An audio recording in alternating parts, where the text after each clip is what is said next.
Il n'y avait pas que Raymond et moi, à juste titre, les yeux du monde, ceux de l'hémisphère nord tout au moins, étaient tournés vers la Suisse aujourd'hui. Le leader de l'économie et des forces militaires les plus puissantes de la planète allait-il annoncer de lourds tarifs douaniers contre des alliés de toujours? Ou allait-il avertir qu'il plaçait ses forces armées sur un pied de guerre pour atteindre ses objectifs? Avouez que ce n'était quand même pas de petites préoccupations. Finalement, Raymond le précisait, Donald Trump a servi au monde un discours de 72 longues minutes pendant lesquelles il a confondu le Groenland avec l'Islande à plusieurs reprises, tout en expliquant pourquoi il voulait s'en accaparer. 72 minutes pendant lesquelles il a qualifié le Groenland de morceau de glace dont dépendrait le sort de la paix sur la planète Terre. Il a aussi affirmé qu'après la Seconde Guerre mondiale, les États-Unis avaient rendu le Groenland au Danemark, ce qui est faux, puisque les États-Unis n'ont jamais possédé le Groenland. Mais on ne commencera pas à chercher de la cohésion dans ce discours-là. Il a notamment déclaré avoir 100 de sang écossais et 100 de sang allemand, ce qui fait, si je compte bien, 200 de sang dans les veines. Mais bon, les chiffres, c'est pas son affaire. Les États-Unis, par exemple, selon lui, payaient 100 du budget de l'OTAN. 100 alors qu'en fait, la part américaine est d'environ 16 Il n'y a pratiquement pas d'inflation aux États-Unis, a-t-il affirmé, alors qu'à 2,7 le taux reste supérieur à la cible de la Fed et est à peine plus bas qu'au début de son mandat il y a un an.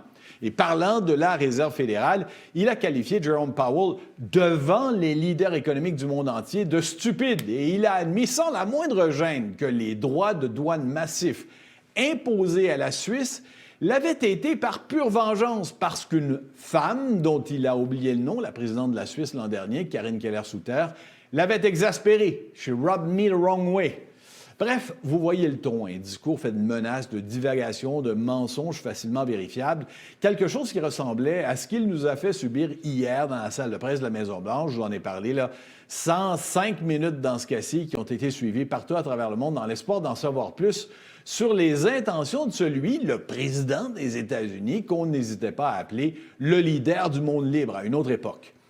Alors, qu'est-ce que je vous disais hier? Nous étions quelque chose comme 200 dans la salle de presse, qui est en fait grande comme rien, ne vous fiez pas aux apparences, serrés les uns contre les autres pour l'entendre.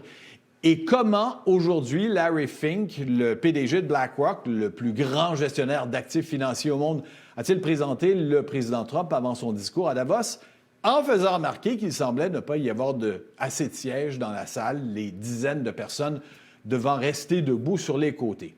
Entre-temps, alors que tout le monde, et nous les journalistes, nous nous agitons à suivre le président américain et à essayer de comprendre où il s'en va, de quoi ne parle-t-on pas? Des arrestations musclées au bord de l'illégalité effectuées par la police de l'immigration aux États-Unis. Pas le temps non plus de vous parler des dossiers concernant Jeffrey Epstein, le prédateur sexuel mort en prison, mais qui pendant des années a été un très bon ami de Donald Trump. Le département américain de la justice, qui s'est fait ordonner par le Congrès de rendre public tout ce qu'il avait sur Epstein, n'a publié que 12 285 documents sur plus de 2 millions en sa possession. Curieux tout de même. Je le sais, moi, c'est ma vie à Washington. Donald Trump monopolise l'attention au point de nous empêcher de voir autre chose. C'est exactement ce que souhaitait son ancien conseiller Steve Bannon lorsqu'en 2019, il proposait de nous submerger, de nous ensevelir sous les décisions, les informations, les commentaires, délirants ou non. The opposition party is the media. And the media can only, because they're dumb and they're lazy, I said, all we have to do is flood the zone. Every day we hit them with 3 things. They'll bite on one and we'll get all of our stuff done. Bang, bang, bang. These guys will never be able to recover. But we got to start with muzzle velocities. Pendant que Donald Trump nous noie sous 105 minutes de conférence de presse et 72 minutes de discours, impossible, sincèrement, de trouver le temps pour expliquer, par exemple, que la Russie continue de pilonner les infrastructures énergétiques de l'Ukraine, faisant en sorte que, ce matin encore, 4000 immeubles à Kiev étaient toujours privés de chauffage et que 60 de la capitale ukrainienne restait sans électricité. Ça devient un cliché, mais c'est du jamais vu. C'est sans précédent.